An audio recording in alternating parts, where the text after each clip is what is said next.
na ilaw ay mahina at nanginginig sa itaas. Sumasama sa kaluskos ng mga plastic na bag at ang mabagal na tunog ng barya habang binibilang ni Carl ang kita.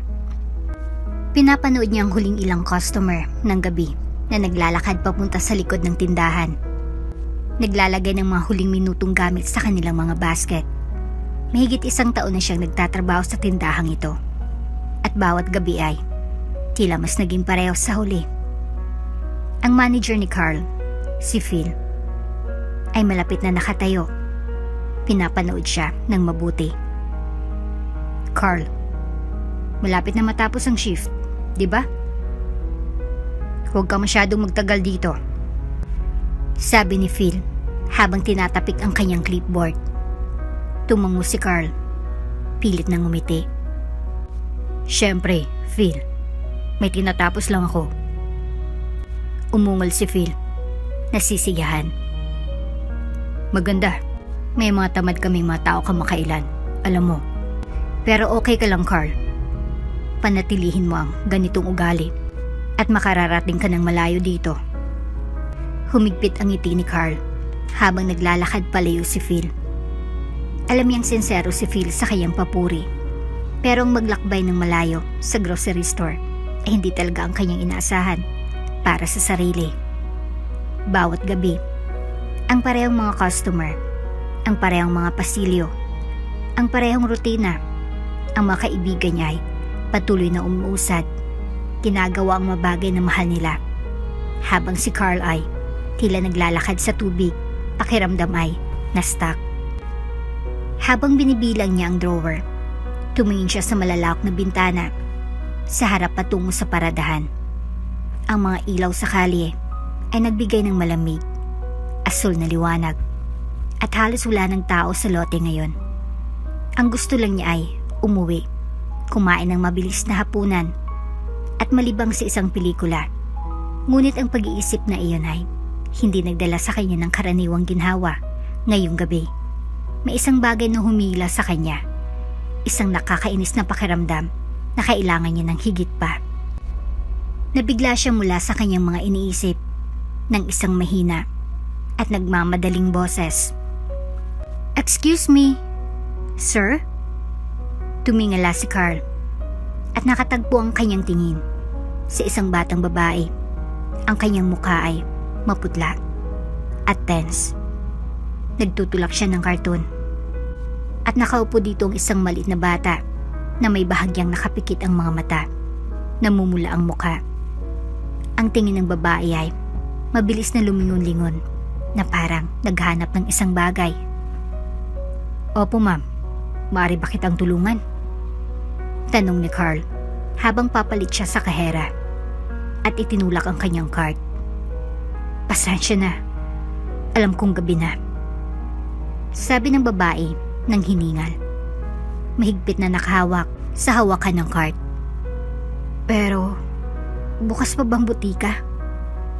Tumingin si Carl sa likod ng tindahan kung saan madilim ang mga ilaw ng parmasya. Ikinalulungkot ko, pero nagsara na sila mga ilang oras nang nakalipas. Sagot niya, napansin ang pagluha ng babae. Pero ano bang kailangan mo? Baka makatulong ako. Ang tingin ng babae ay lumapit sa kanyang anak. Ang kanyang mga balikat ay bumagsak. May sakit siya ng ilang araw na at hindi pa rin bumababa ang lagnat niya. Sinubukan ko ng lahat sa bahay, pero akala ko makakahanap ako ng mas malakas na gamot dito. Wala akong ibang pagpipilian. Naramdaman ni Carl ang sakit niya. Ang ulo ng batay nakayuko, nakasandal sa hawakan ng kariton, at ang kanyang mga pisngi ay namumula ng malalim na pula. Mabilis ang takbo ng isip ni Carl.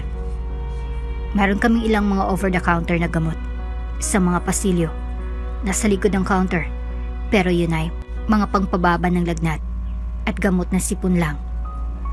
Salamat, bulong niya. Ang mukha ay puno ng ginhawa. Tumingin siya sa pasilyo. Ang kanyang mga labi ay kumikilos na parang nagkakalkula sa isip. Ako na lang maghanap para sa'yo.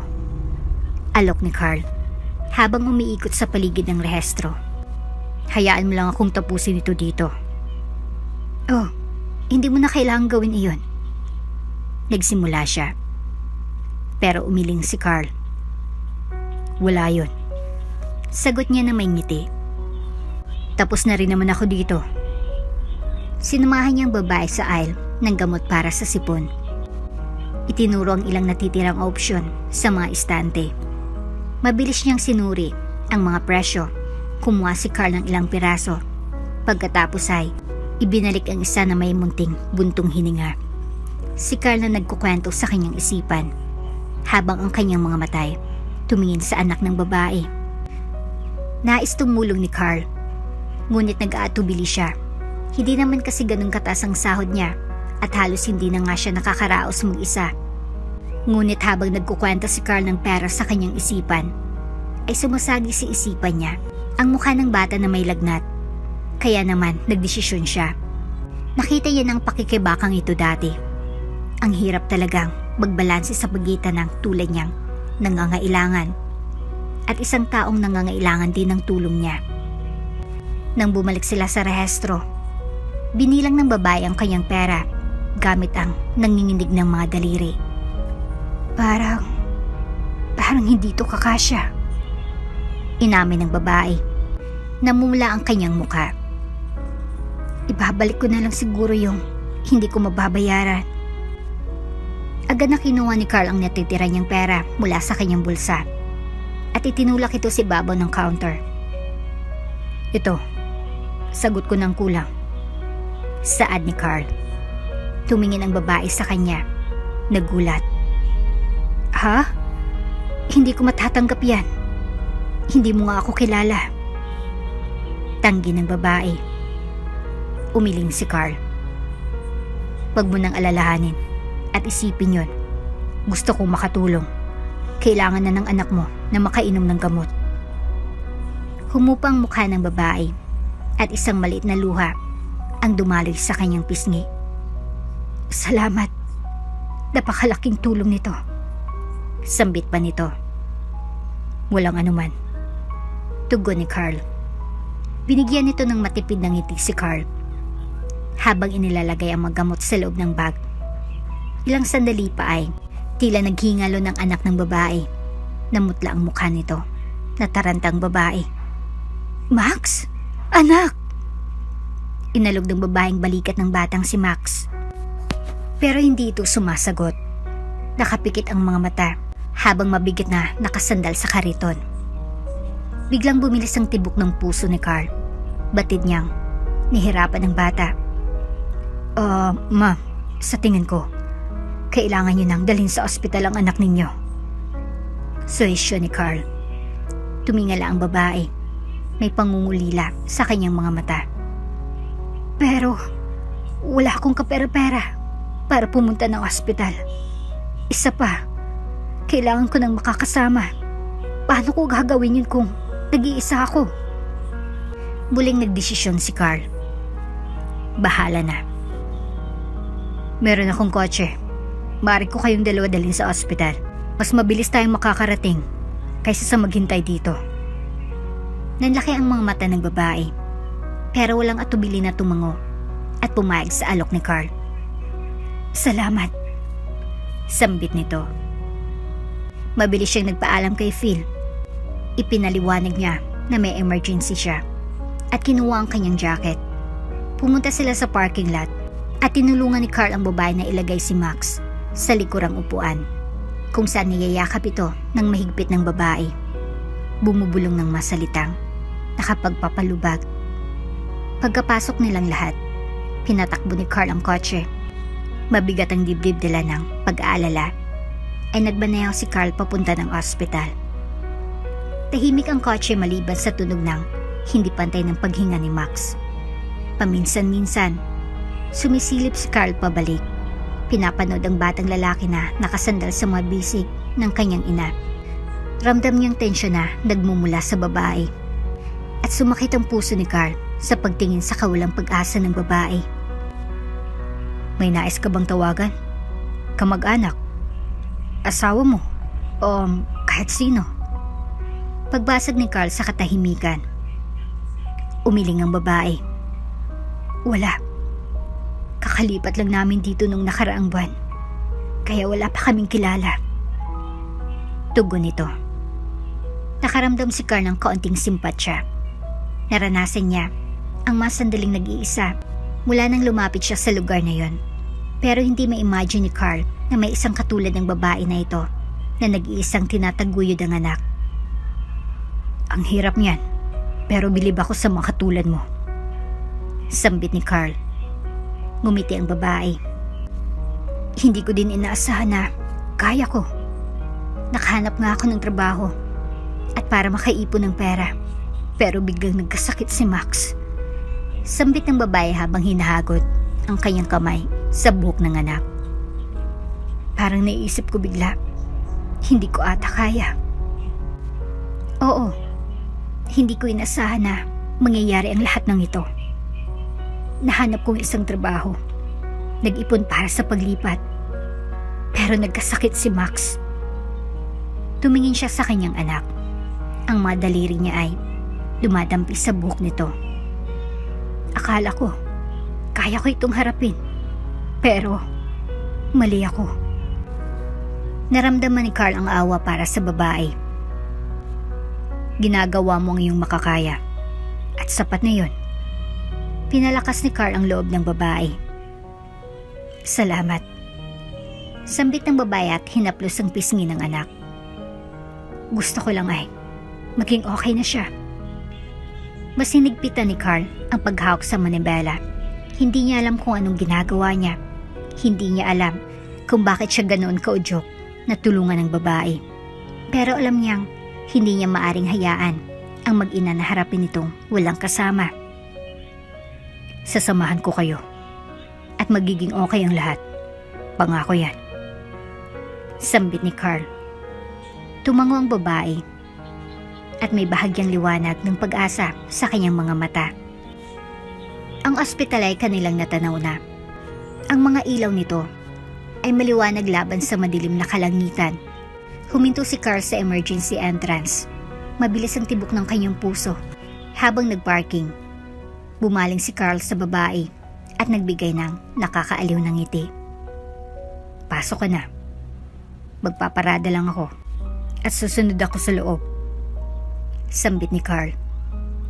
Tumango ang babae at mabilis na lumabas at inakay si Max sa kanyang mga bisig. Tumingin siya kay Carl. Ang kanyang mga matay puno ng pasasalamat. Hindi ko alam kung paano kita pasasalamatan. Sambit ng babae. Huwag mo na yung isipin. Pwede ko bang malaman ang pangalan mo? Ako nga pala si Carl. Rachel. Matipid na tugon ng babae. Ngumiti si Carl at umarangkada na.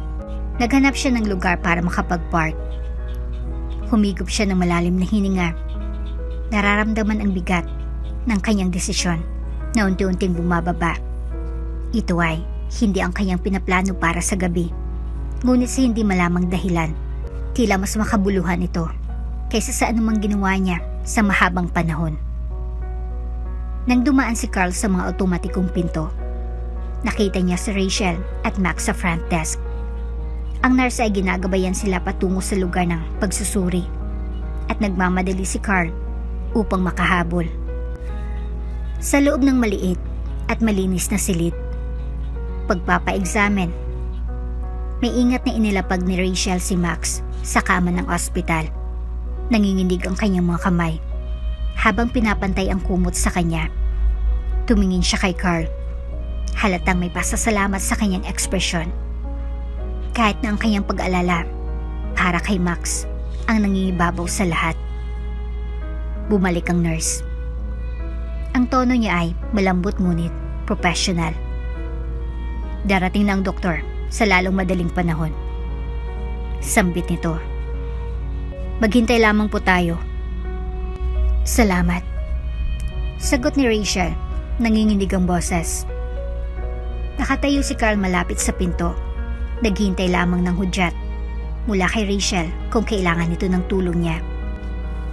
Naramdaman ni Carl ang malamig na hangin ng ospital na bumabalot sa kanya habang nakasandal siya sa pader. Pinapanood si Rachel habang maingat na minamasahe ang braso ni Max.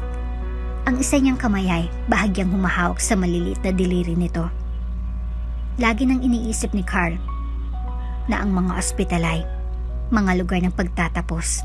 Ngunit ngayong gabi ay natagpuan niyang nagdarasal na sana ito ay isang lugar ng pagpapagaling. Ang mga minuto ay dahan-dahang lumipas.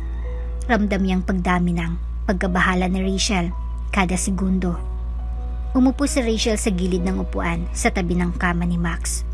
Ang kanyang likod ay tense. Ang kanyang mga mata ay nakatuon sa kanyang anak habang bumubulong siya ng malalambing na salita na hindi maintindihan ni Carl.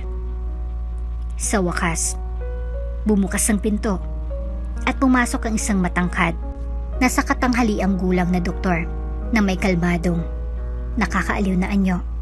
Hawak ang isang clipboard. Tumingin siya kay Rachel at pagkatapos kay Max na may banayad na pagtango. Magandang gabi po, ma'am. Ako po si Dr. Salvador. Bari po bang sabihin ninyo sa akin kung anong nangyayari sa bata? Umupo si Rachel. Nangingindig ang kanyang mga kamay. May lagnat na siya ng ilang araw na. Akala ko unay, sipon lang. Pero hindi pa rin nawawala. At sobrang hina niya. Tumango ang doktor. Nagsusulat ng ilang tala. Tamang desisyon ang magdala mo sa kanya. Magpapatest kami ng ilang beses para malaman kung ano ang sanhi nito. May katagalan ng konti, pero gagawin namin ang lahat ng aming makakaya para ma-stabilize siya. Paliwanag ng doktor. Tumango si Rachel. Ang boses niya ay halos isang bulong lamang. Salamat. Habang sinisimula ni Dr. Fisher ang kanyang paunang pagsusuri, lumipat si Carl sa sulok ng silid. Sinusubukang hindi mapansin ngunit malapit lang kung sakaling kailangan siya ni Rachel. Pakiramdam niya ay parang isang estranghero siya, pero ang paminsan-minsan na pagtingin ni Rachel sa kanya ay sapat na upang siya manatiling nakatayo. Natapos ng doktor ang kanyang pagsusuri. Tinitingnan ang mga vital signs ni Max. Nagsalita siya sa isang kalmado at clinical na tono habang kausap si Rachel. Kailangan nating pababain ang kanyang temperatura at subaybayan ang kanyang antas ng hydration sa ganitong taas ng lagnat. Malamang na siya ay labis na dehydrated. Tumango ulit si Rachel. Ang kanyang mga labi ay mahigpit na nagdikit. Hawak niya ang kamay ni Max. Ang kanyang hinlalaki ay maingat na humahaplos sa maliliit na daliri nito. Napansin ni Carl ang pagod na hitsura ng kanyang mga mata. Ang bigat ng pag-aalala na malamang ay nagpupuyat sa kanya ng ilang araw. Okay ka lang ba? Si Carl ay nagtanong ng mahinahon. Ang kanyang boses ay bahagyang mas mataas pa sa bulong. Nakapagbigay si Rachel ng maliit na tango. Ang kanyang mga labi ay humuhugis ng isang bahagyang mapagpasalamat ng ngiti. Masaya lang ako na nandito tayo. Natakot ako na kailangan ko siyang dalhin pabalik sa bahay ng walang tulong. Nag-atubili siya. Ang kanyang mga matay na puno ng pag-alala. Alam mo, sa dami ng mga bago, wala pa akong natatanggap na sahod. Hindi ko alam kung paano ko ito babayaran. Nakikita ni Carl kung gaano kahirap na pinipigilan ni Rachel ang sarili. Pero malinaw na takot ito. Humugot ito ng malalim na hininga. Mag-focus na lang tayo sa paggaling ni Max ngayong gabi. Baka magawa natin yan ng paraan mamaya. Sambit ni Carl. Tumingin si Rachel sa kanya. Kumikislap ang kanyang mga mata.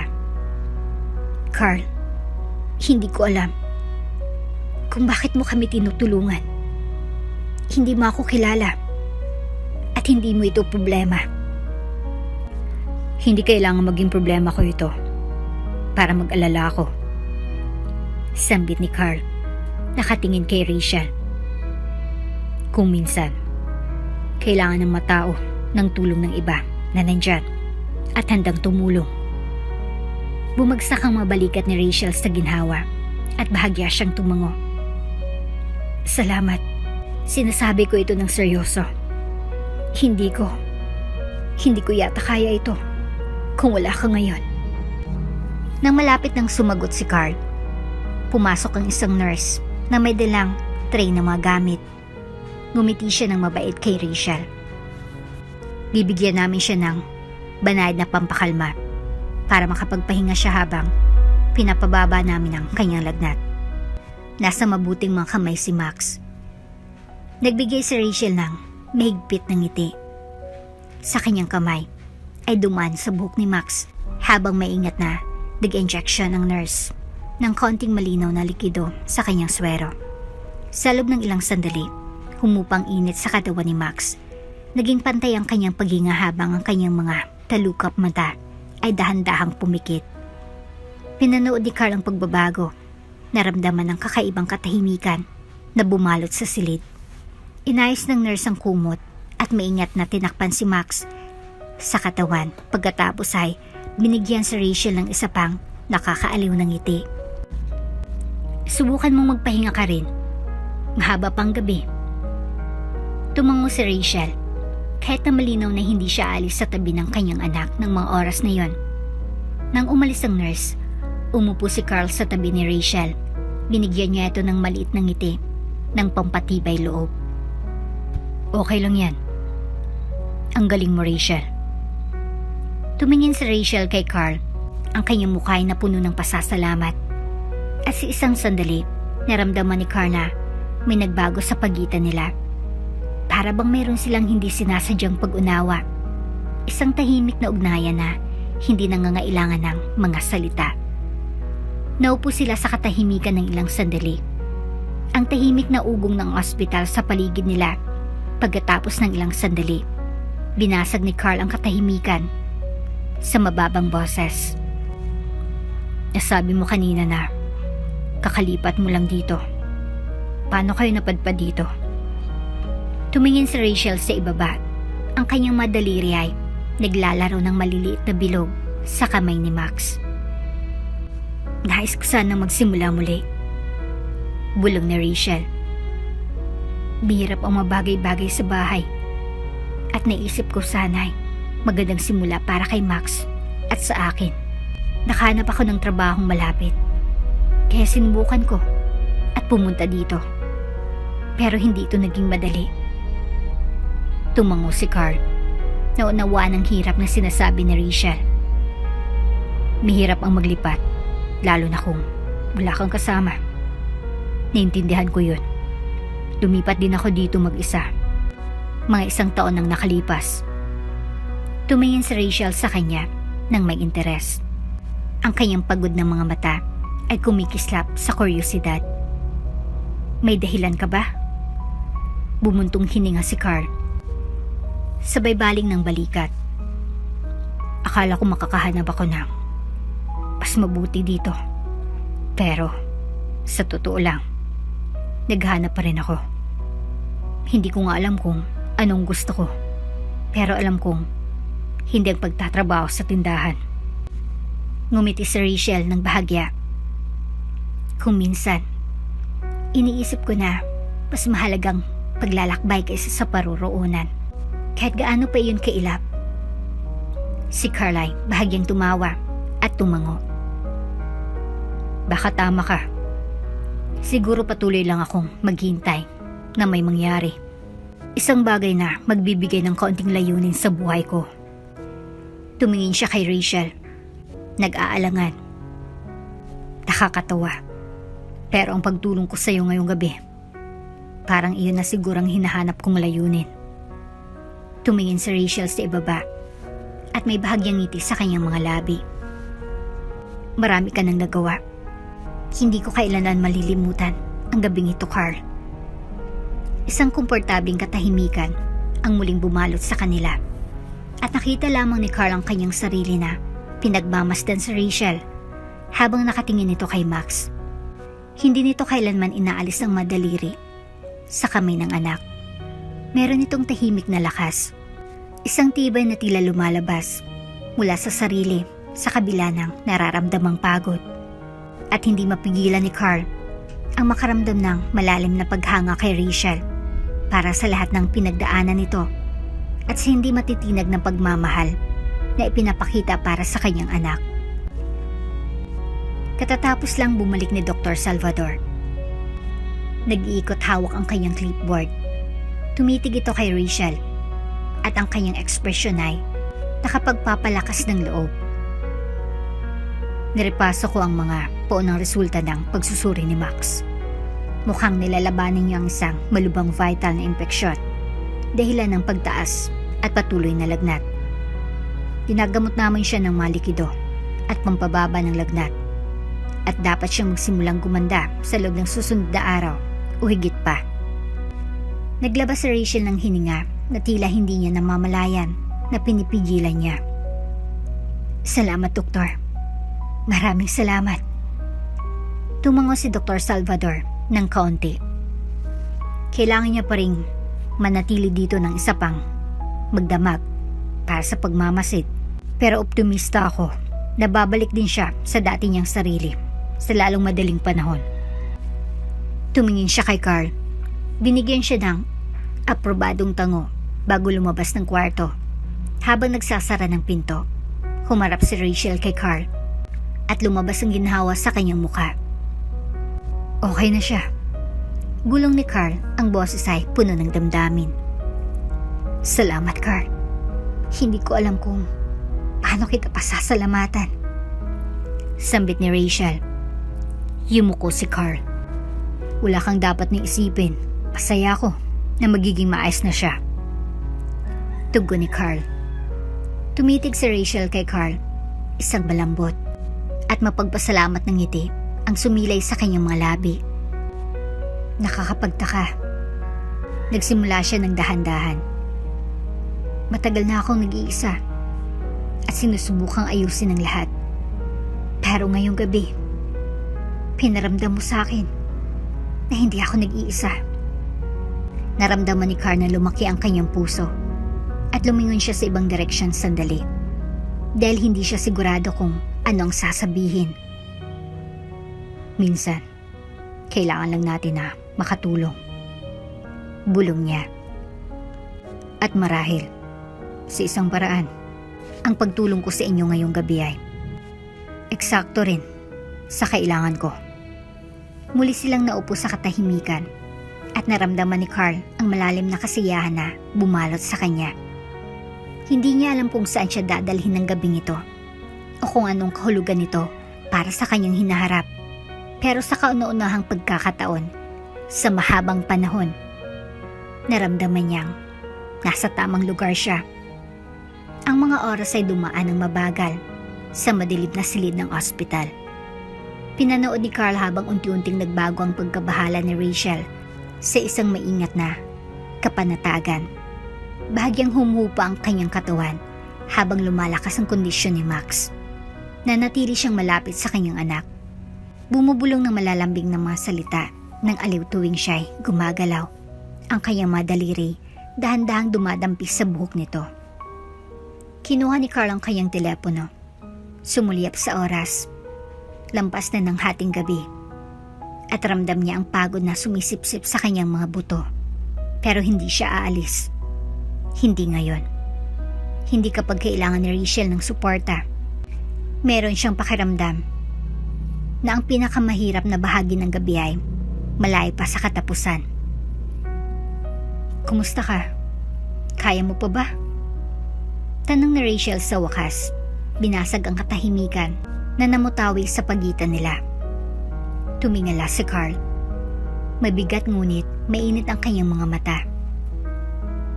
Okay lang ako, sa tingin ko. Masarap malaman na nakakakuha si Rachel ng tulong na kailangan niya. Huminto si Carl at huminga ng malalim. Pero natatakot din ako. Hindi ko inasahan na nandito ako ngayong gabi. Hindi ko mawari kung anong nararamdaman ko ngayon. Tumawa ng bahagya si Rachel. Isang tunog na tila halos banyaga sa sterile na kapaligiran ng ospital. Parang ilang linggo na akong nagmamaneho na walang laman. Akala ko kaya kong harapin ang lahat ng mag-isa. pero mahirap maging matatag palagi. Sambit ni Rachel. Tumango si Carl bilang tanda ng pag-unawa.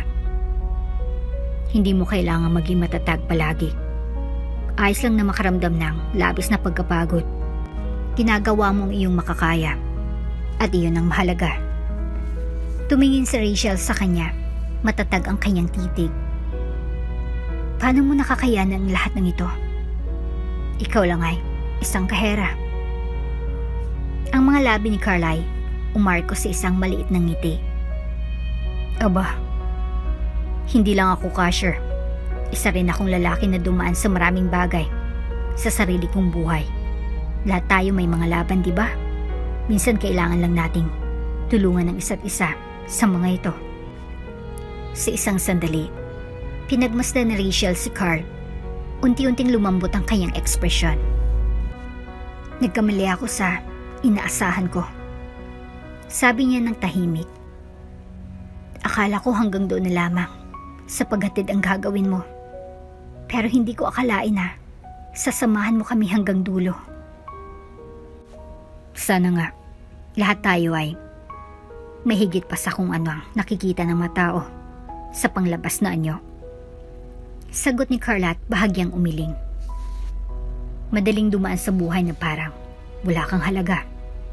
Pero ang pagtulong ko sa iyo at kay Max ngayong gabi ay nagpapaalala sa akin na bawat maliit na aksyon ay mahalaga. Mari itong magdulot ng malaking kahulugan sa iba. Ngumiti muli si Rachel. Ang kanyang mga mata ay kumikislap sa mga hindi pa natutuyong luha. Alam mo, talagang pinahalagahan ko ang iyong kabaitan. Napakalaki ng naitulong mo at hindi ko alam kung paano ko may papahayag ang aking pasasalamat. Okay lang talaga, sabi ni Carl na nagwagayway ng kamay ng pabaya. Seryoso ako. Ayaw kong isipin na kayo ni Max ay nahirapan mag-isa, lalo na kung may magagawa naman ako. Ang tunog ng mahinang ungulay nagbalik ng kanilang atensyon kay Max na bahagyang gumalaw ang kanyang pagtulog. Agad na lumapit si Rachel. Muling bumalik ang kanyang pag-aalala. Max? Mahal? Naririnig mo ba ako? Bumulong si Rachel at pinapahira ng buhok ni Max mula sa kanyang noo. Pinanood siya ni Carl.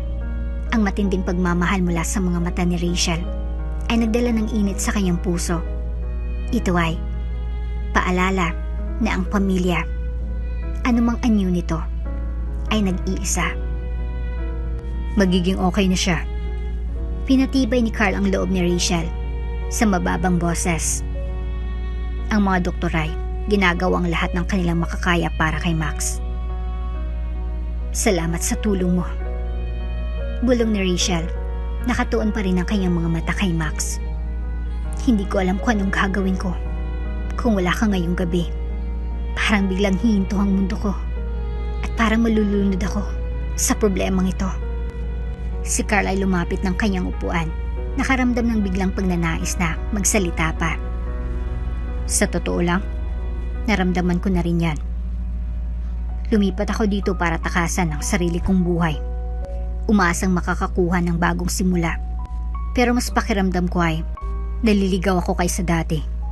Minsan, isang sandali lang, isang tao lang ang kailangan para magbago ang lahat.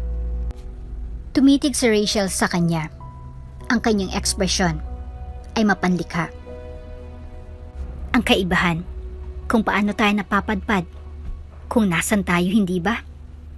Hindi ko inasahan na magiging isang solong ina ako at sobrang hirap na makaraos. Pero heto tayo. Sinusubukang makatawid ng isang araw sa isang pagkakataon. Tumango si Carl. Ang bigat ng kanyang mga salita ay umuukit sa kanya. May kakaibang paraan ng buhay ng pagbibigay sa atin ng pagsubok. Pero mukhang ginagawa mong lahat para kay Max. Tumingin siya pabalik sa kanyang anak. Ang kanyang mukha ay lumambot. Gusto ko lang maging masaya at malusog siya. Hindi ko kailanman gustong makita niya ako na ganito. Yung walang magawa at walang kapangyarihan. Gusto kong maging mas matatag pa ako. Matibay ka. Mahinang sinabi ni Carl. Nandito ka. Lumalaban para sa kanya. Iyan ay nagpapakita ng malaking tapang. Ngumiti si Rachel sa kanya at sa sandaling iyon, merong nagbago sa hangin sa pagitan nila. Para bang pareha silang binigyan ng sulyap sa kahinaan ng isa't isa. Isang malit na pagbubukas sa kanilang mga buhay na hindi pa umiiral dati. Bumukas ang pinto at pumasok ang isang nurse at sinara ang sandali. Gusto ko lang masiguro na okay si Max at tingnan kung kumusta na siya. Sabi ng nurse ng maliwanag at tumingin sa pagitan nila. Parang stable na siya. Sagot ni Rachel na unti-unting bumabalik ang lakas ng kanyang boses. Salamat sa pag-aalaga sa kanya. Walang anuman po, sabi ng nurse habang tinitingnan ang swero ni Max at inaayos ang kanyang kumot. Nasa mabuting mga kamay siya at patuloy namin siyang imomonitor sa buong gabi. Habang pinagpapatuloy ng nurse ang kanyang trabaho, sinamantala ni Carl ang pagkakataong lumabas sandali. Kailangan niya ng sariwang hangin. Ang ospital ay tila mabigat, puno ng bigat ng pag-aalala at amoy ng antiseptiko. Nakatayo si Carl sa labas. Huminga siya ng malalim at hinayaan ang malamig na hangin na dumampis sa kanya. Ang kanyang isip ay bumalik kay Rachel at Max at naramdaman niya ang isang pakiramdam ng kagipitan na bumangon sa kanya. Gusto niyang gumawa ng higit pa. Tulungan sila sa paraang lampas-pas sa gabing ito. Pagkalipas ng ilang sandali ay bumalik na si Carl sa silid at nakita niyang pinapanood pa rin ni Rachel ang kanyang anak. Okay ka lang ba? Tanong ni Rachel na napansin ang kanyang pagbabalik. Oo. Tugon ni Carl habang hinahatak ang upuan palapit sa mag-ina. Kailangan ko lang ng oras. Naiintindihan ko. Malalim ng gabi. Tumingin si Rachel kay Max na mahimbing pa ring natutulog. Nagdarasal lang ako na manatili siyang ganyan. Nahulog sila muli sa isang komportabling katahimikan. Ang tahimik na ugong ng ospital na pumuno sa pagitan nila. Dahan-dahang pumikit ang mga mata ni Rachel habang nahuli na siya ng pagod. Pero nakita ni Carl na nanatiling tense ang kanyang katawan at alerto pa rin. Bakit hindi mo subukang matulog? Mungkahi ni Carl sa mihinang boses. Maaari kong bantayan si Max. Nag-atubili si Rachel. Sumulyap siya mula kay Carl patungo sa kanyang anak. Sigurado ka ba? Hindi mo kailangang pilitin ang sarili mo. Promise. Okay lang sa akin. Sabi ni Carl at binigyan si Rachel ng nakakaingkanyong ngiti. Kailangan mong magpahinga. Gisingin kita kung ano man ang mangyari. Sa isang maliit na buntong hininga, tumango si Rachel. Ang kanyang ekspresyon ay humuhupa. Sige, basta huwag kang mag-aatubiling gisingin ako kung kailangan mo ako. Siyempre, tugon ni Carl. Siguraduhin kong ikaw ay unang makakaalam. Habang umuupo muli si Rachel sa kanyang upuan, ay huminga ng malalim si Carl. Hinayaan ang katahimikan ng silid na bumalot sa kanila. Naramdaman niyang isang bagong layunin na nabubuo sa loob niya. Isang determinasyon na naroon para kay Rachel at Max. Hindi lang ngayong gabi, kundi higit pa. Pinanood ni Carl ang unti-unting pagbigat ng matalukap ng mata ni Rachel. At di nagtagal, ito ay nakatulog ng bahagya. Pinanatili ni Carl ang malapit na pagmasid kay Max. Nakatuon sa banayad na pagtaas at pagbaba ng kanyang maliit na dibdib. Sa sandaling iyon, nakaramdam siya ng biglang kaliwanagan. Ayaw niya nang maging simpleng kahera. Gusto niyang maging isang tao na may ginagawang pagbabago. Gusto niyang tumulong sa mga tao na nandyan kapag kailangan nila ng suporta. Habang lumalalim ang gabi, tahimik na nangako si Carl sa kanyang sarili. Hanapan niya ng paraan upang matulungan sina Rachel at Max. Sa isang paraan, makakagawa siya ng pagbabago sa kanilang buhay tulad ng ginawa nila sa kanya. Ang liwanag ng umaga ay pumasok sa mga blinds at nagbigay ng malambot na sinag sa buong kwarto. Si Carl ay kumilos sa kanyang upuan. Pinapaalis ang antok habang tinitingnan ng paligid. Napansin niya si Rachel na natutulog pa rin. Nakahilig ang ulo at ang bukay bumabagsak sa kanyang mga balikat. Si Max, gayunpaman, ay nagising. Ang kanyang mga mata ay nakabukas at tinitingnan ang buong kwarto.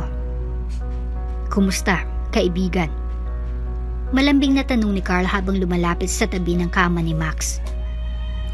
"Kamusta ang pakiramdam mo?" Si Max ay dahan-dahang kumurap, halatang medyo groggy pa. "Asan si Mommy?" tanong nito. Ang boses ni Max ay isang magaspang na bulong. "Nandito siya," tugon ni Carl habang sumusulyap kay Rachel na mahimbing pa ring natutulog. "Gusto mo bang gisingin ko siya?" Tumango si Max ng dahan-dahan. Ang kanyang ekspresyon ay seryoso. "Opo, gusto ko siyang makita." Dahan-dahang niyugyug ni Carl ang balikat ni Rachel. Miingat niya itong ginigising. "Rachel," sabi niya ng malumanay. Si Max, gising na. Bumukas ang kanyang mga mata at mabilis siyang umupo, tumingin sa paligid na parang nalilito. "Ano? Si Max?"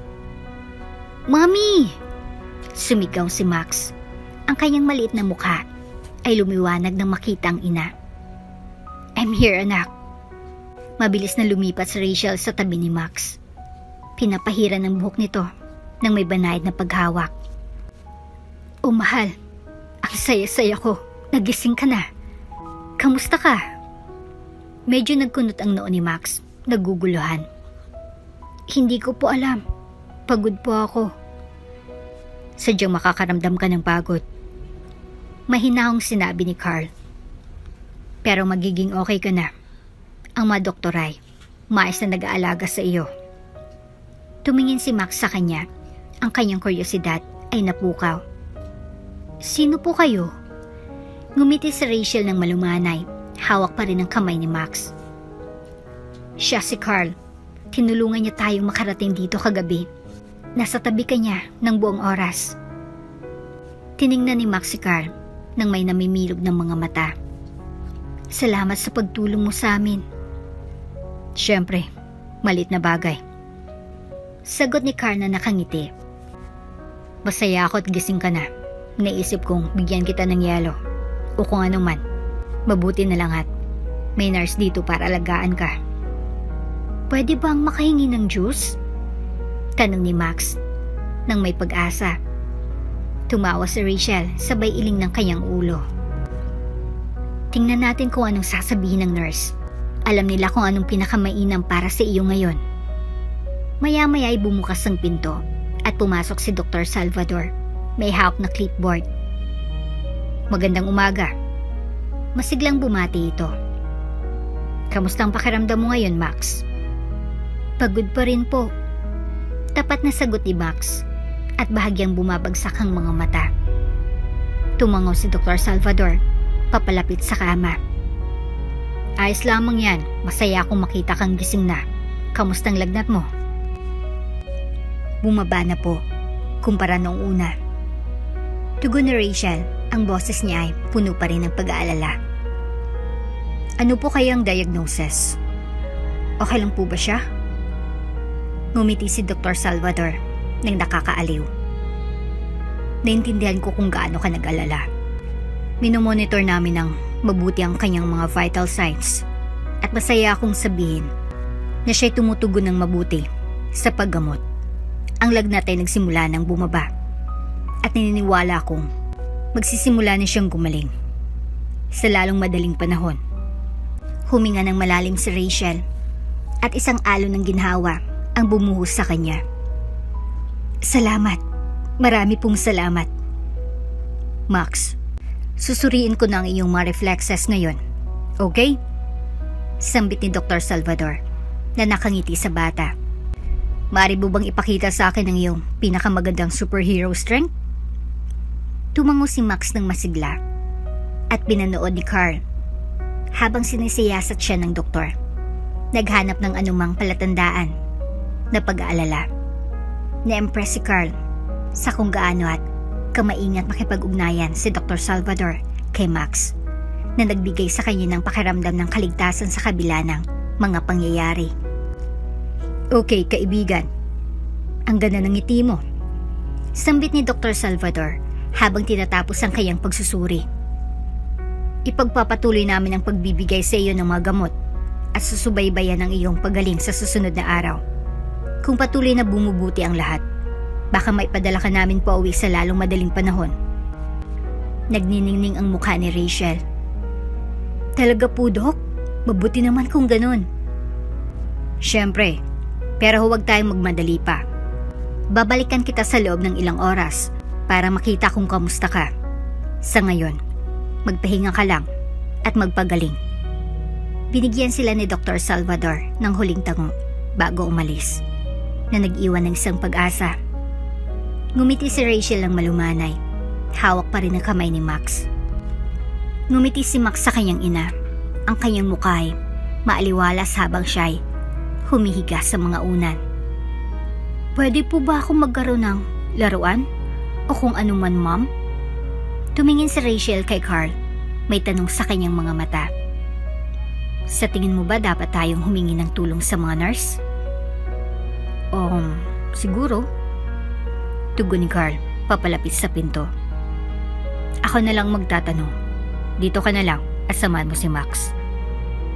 Nang lumabas si Carl ay nakaramdam siya ng panibagong layunin.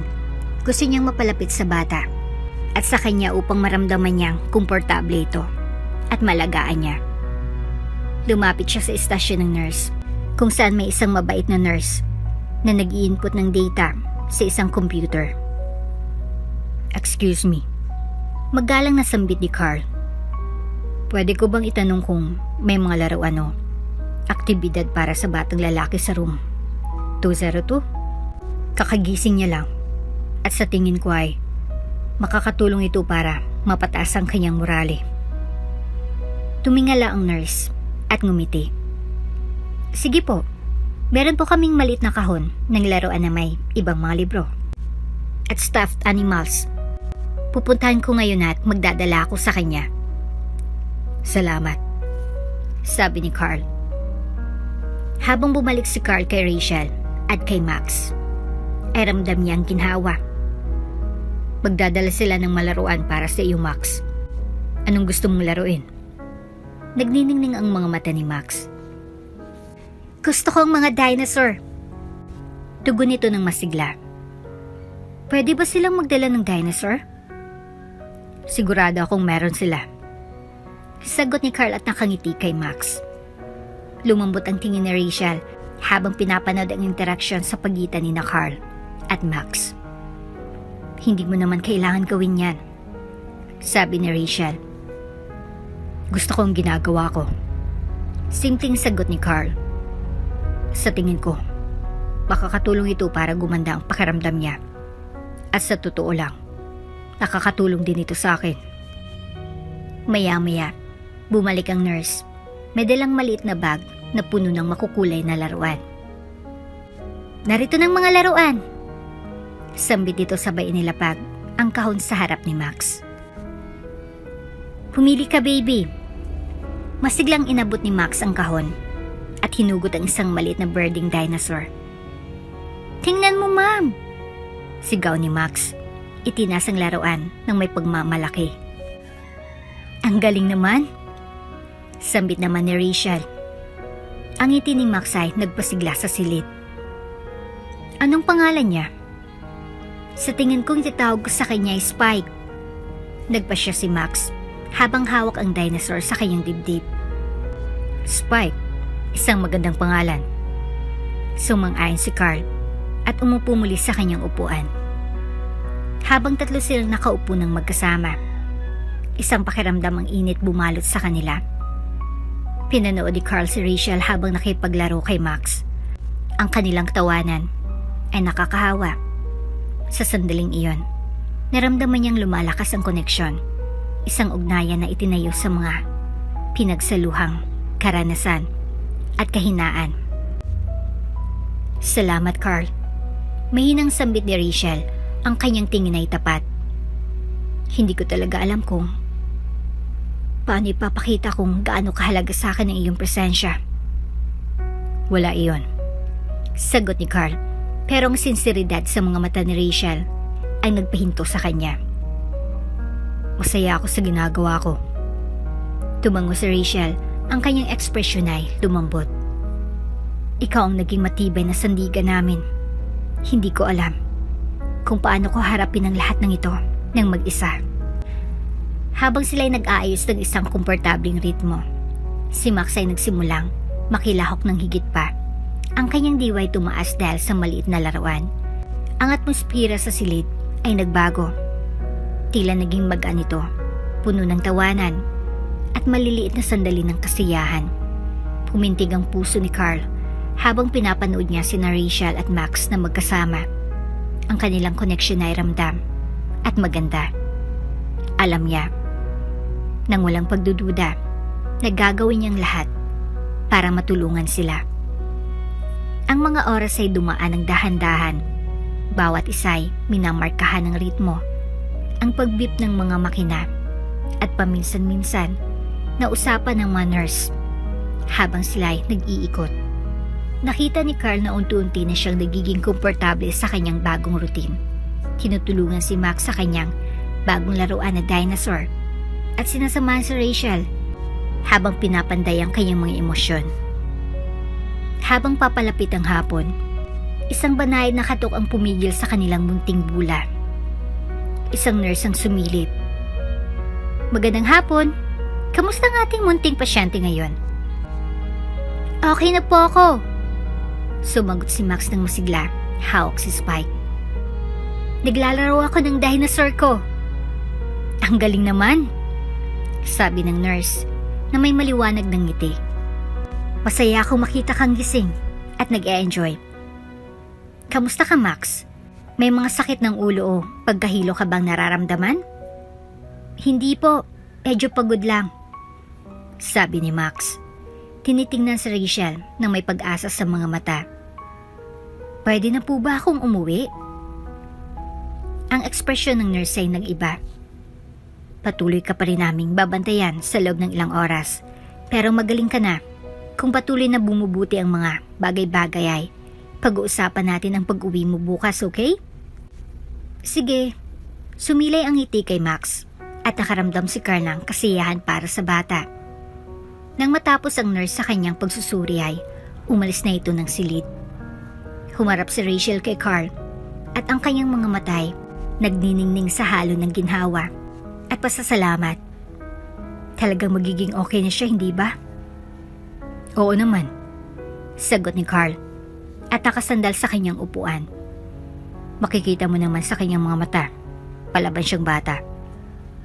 Salamat sa pagtulong mo sa lahat. Sambit ni Rachel. Ang boses niya ay tapat. Hindi ko alam kung anong mangyayari kagabi. Pero nandyan ka at hindi mo kami iniwan. Masaya akong makatulong. Sagot ni Carl at naramdaman ng init sa kanyang mga salita. Masarap na nandito ako para sa inyong dalawa. Hindi ko maatim na iwanan kayo sa ganitong sitwasyon.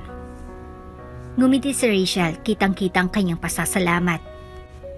Hindi lahat ay kagaya mo, dahil hindi lahat ay handang tumulong. Kadalasan ay maraming nawawala kung nagiging komplikado ng lahat. Tumango si Carl nang may pagsang-ayon. Naiintindihan ko iyon. Minsan, kailangan ng isang krisis para malaman kung sino talagang nasa tabi mo. Si Max ay sumingit. Ipinagmamalaki ang paghawak kay Spike. Carl, gusto mo bang maglaro tayo ng dinosaur? Siyempre. Sabik na tugon ni Carl, sabay tumayo upang umupo sa tabi ni Max sa kama. Anong mga laro ang gagawin natin? Nagniningning ang mukha ni Max sa kasiyahan habang sinimulan niyang ikwento ang tungkol kay Spike na nag-iimbestiga sa isang mahiwagang gubat. Nakipaglaro si Carl, siyang gumagawa ng matunog at hinihikayat ang imahinasyon ni Max sa isang sandali na walang bigat ng hospital. At sila'y simpleng isang batang lalaki at ang kanyang kaibigan na nag-e-enjoy Pinanood sila ni Rachel. Ang kanyang pusay na puno ng pasasalamat. Ito ay isang hindi malilimutang sandali ng normalidad sa gitna ng kalungkutan. At hindi niya mapigilang umiti. Bagay kayong magpartner. Sa tingin ko nga. Sang-ayon ni Carla, nagkukunwaring may usapan sila ni Spike. Sabihin mo pa sa akin ang tungkol sa mahiwagang gubat, Max. Anong makikita natin doon? Kumikislap ang mga mata ni Max habang inilarawan niya ang makukulay na bulaklak at mga palakaibigang nilalang. Habang si Max ay nagsasalita, ay lalo siyang naging masigla. At si Rachel ay nakaramdam ng pag-asa na nagpapasaya sa kanyang kalooban. Oops, may break muna. Gusto mo ba ma-shoutout dito sa channel ni Ate Jane? Mag-comment lang ng lesson you learned from the latest story uploaded. Dahil pipili kami ng isang best comment of the day para i-shoutout sa susunod na upload. Kaya huwag kalimutang mag-iwan ng lesson you learned after you watch this video. Maraming salamat! Habang naglalaro ang dalawa, ay hindi malis ang pakiramdam ni Rachel na si Carla ay nakatakdang mapasok sa kanilang buhay. Kahit na sa maikling panahong ito lamang, naramdaman niyang may koneksyong nabubuo sa pagitan nila. Isang ugnayang pinatatag ng mga pinagsaluang karanasan at ng suporta na kanilang ibinibigay sa isa't isa. Pagkalipas ng ilang sandali, bumalik ang nurse. May hawak na clipboard. Kumusta ang ating dynamic duo? Tanong niya habang sumisilip sa laruan sa kamay ni Max. Sinasagip namin ang mundo mula sa masamang monster ng cactus. Tugon ni Max at nainganyo ng may pagmamalaki. Tumawa ang nurse, isang melodiya na pumuno sa silid. Well, mukhang mahusay na trabaho ang ginagawa mo. Nandito ako para kumuha ng ilang mga vital signs. Okay? Sige po, sambit ni Max. Habang tinatapos ng nurse ang kanyang mga gawain, napansin ni Carla bahagyang nagbago ang ekspresyon ni Rachel. May aninag na lumapit sa kanyang mukha. Okay ka lang? Tanong ni Carl at may pag-aalala sa kanyang tinig. Tumingin si Rachel sa kanya. Ang kanyang ngiti ay napahinto sandali. Iniisip ko lang ang lahat. Kung anong mangyayari sa susunod. Mahirap mag-focus sa isang bagay kapag hindi nakakasigurado. Niintindihan ko. Sagot ni Carl at ang tono ay matatag. Pero ang pagtuon sa kasalukuyan ay makakatulong. Sa ngayon, mas mabuti na si Max at nandito ka kasama niya. Alam ko, sabi ni Rachel sa malambing na boses. Nag-aalala lang ako kung anong gagawin ko kapag umalis na tayo sa ospital. Paano ko mapapamahalaan ang lahat mag-isa?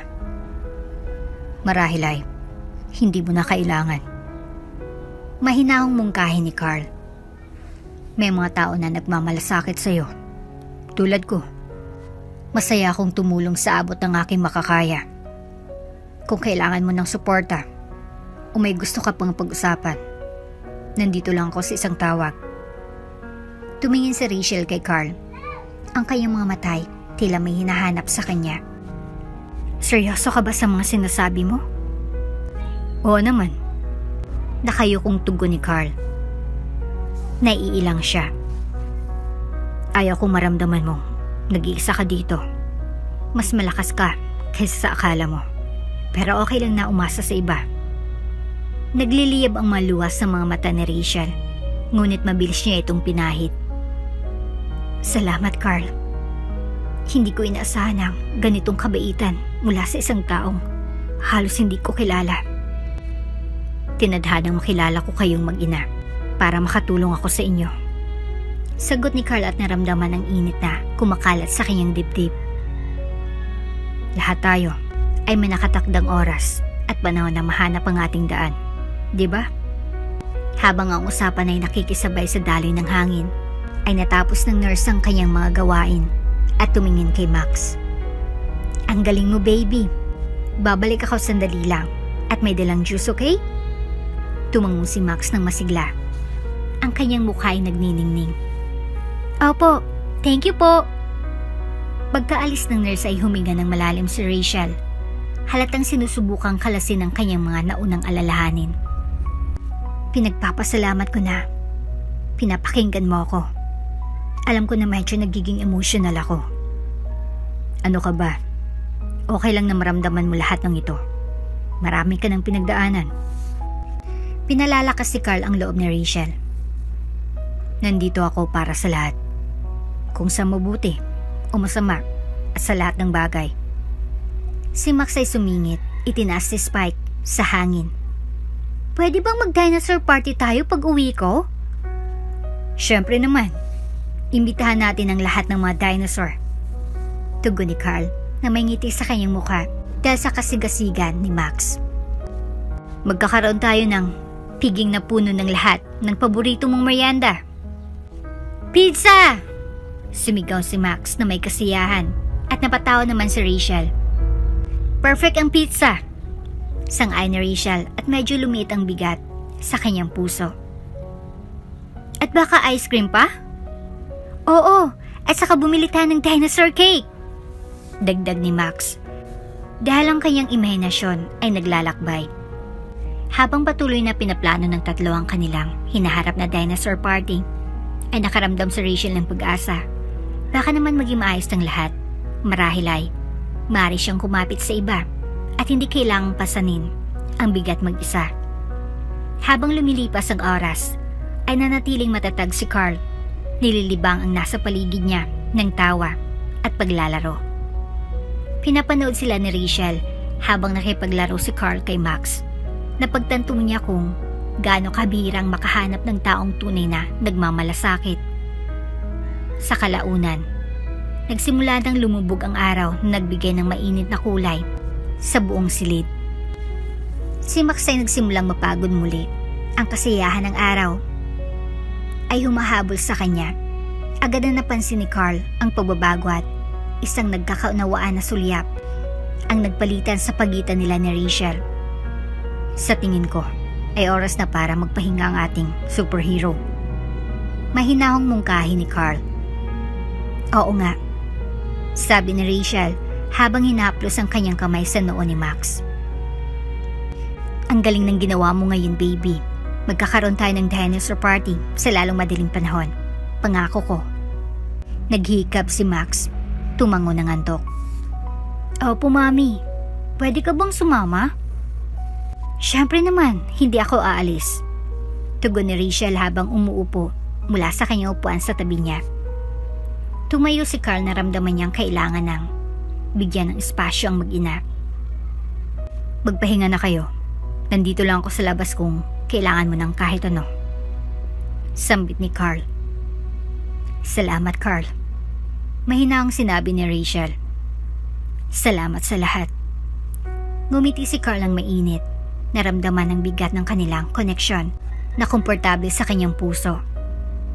Wala kang dapat ipagpasalamat sa akin. Nang lumabas si Carl sa silid, nakaramdam siya ng halo-halong emosyon na umiikot sa loob niya. Ngayon ay nakatuon siya sa kanilang paglalakbay. Na tila tama nandyan siya para sa kanila. Alam niyang harapin nila ang mga hamon sa hinaharap. Ngunit determinado siyang tulungan silang malampasan ang lahat ng ito.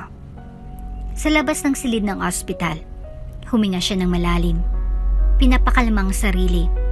Kailangan niyang makahanap ng paraan upang maging mas matatag na presensya ang kanilang buhay.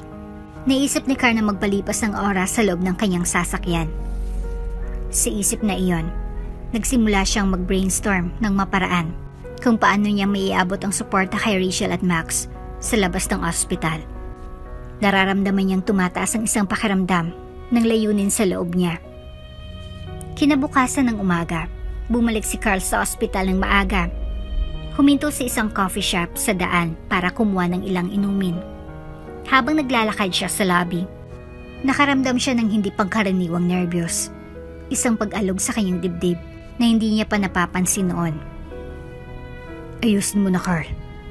Naisip niya habang nagsishaking ang kanyang ulo. Pero habang papalapit siya sa kwarto ni na Rachel at Max, ang tibok ng puso ay mas matindi kaysa sa karaniwan. Lumapit siya sa kanilang dalawa sa loob ng maikling panahon. Ngunit kay Rachel, merong ibang bagay, isang bagay na hindi niya maipaliwanag. Nang pumasok siya, nakita niyang nakaupo si Rachel sa tabi ng kama ni Max. Pinapahiran ng kanyang buhok habang natutulog ito. Tumingala siya kay Carl, ang kanyang mukhay. Lumiwanag nang makita ang binata. "Magandang umaga," sambit ni Rachel. Ang boses niya ay malumanay at malamlam. "Nakatulog ka ba? Saan ka natulog?" "Oo, naisipan kong maidlip muna sa loob ng sasakyan. Bumili ako ng kape. Baka kako gusto mo." Tugon ni Carl habang inaabot kay Rachel ang isang tasa. Lalong lumaki ang ngiti ni Rachel. "Naramdaman mo bang nasa isip ko? Halos wala akong tulog kagabi." Umupo si Carl sa tabi niya at nag-inom sila ng kanilang kape sa tahimik na sandali. Pinapanood si Max na natutulog ng mapayapa. "Parang nagiging maayos na ang lahat," sambit ni Rachel na may halong ginhawa sa kanyang boses. Makita siyang nagpapahinga ng ganito dahil hindi siya naging ganito kapayapa sa loob ng ilang araw. Tumango si Carl. Sumuliyap sa imahe ni Rachel. Napansin ang paraan ng paglamig ng kanyang mga mata nang tumingin siya kay Max. Naramdaman niya ang agos ng paghanga sa lakas ng loob ni Rachel sa kanyang kakayahang magpakatatag sa kabila ng lahat ng pinagdaanan nito. "Ang galing mo nga, Rachel," nasabi ni Carl, ang boses niya ay tapat. "Sa paraan ng paghawak mo sa lahat ng problema, mas malakas ka kaysa sa inaakala ko." Tumingin si Rachel sa ibaba. May bahid ng kulay na sumisibol sa kanyang mga pisngi. "Hindi ko nararamdaman na malakas ako. Karamihan ng oras, sinusubukan ko lang na maging maayos." "Pero nagiging maayos ka pa rin," sagot ni Carl, matatag ang tingin. "May Max ka. At iyon ang mahalaga. Ikaw ang kanyang bayani. Alam mo ba yun?" Tumawa siya ng mahina. Itinutuklod ang isang maluwag na hibla ng buhok sa likod ng kanyang tenga. "Hindi ko alam ang tungkol dyan, pero sinisikap kong maging pinakamabuting ina hanggat sa makakaya ko at gagawin kong lahat para kay Max." Gusto ni Carl na sabihin sa kanya na nandyan siya para tumulong, na hindi niya kailangan gawin ito ng mag-isa, ngunit siya'y nag-atubili. Naramdaman ng isang buhol ng damdamin na humigpit sa kanyang dibdib. Nalaman niya noon kung gaano siya kalalim na nagmamalasakit sa kanya. Higit pa sa pinahintulutan niyang aminin. "Nandito ako para sa'yo, Rachel." Pabulong na sambit ni Carl. Ang kanyang mga salita ay may bigat ng sinseridad. "At seryoso ako dyan. Gusto kong nandyan ako. Hindi lang para kay Max, kundi para sa'yo rin." Tumingin si Rachel sa kanya. Ang kanyang mga mata ay tila may hinahanap. Sa isang sandali, naupo sila sa katahimikan. Isang hindi nasasabi na pag-unawa ang dumaan sa pagitan nila. "Salamat, Carl," bulong niya, puno ng damdamin ang kanyang boses. "Hindi mo alam kung gaano ito kahalaga sa akin." Nang biglang may marinig silang mahinaong bulong mula kay Max na nagsisimula ng gumalaw.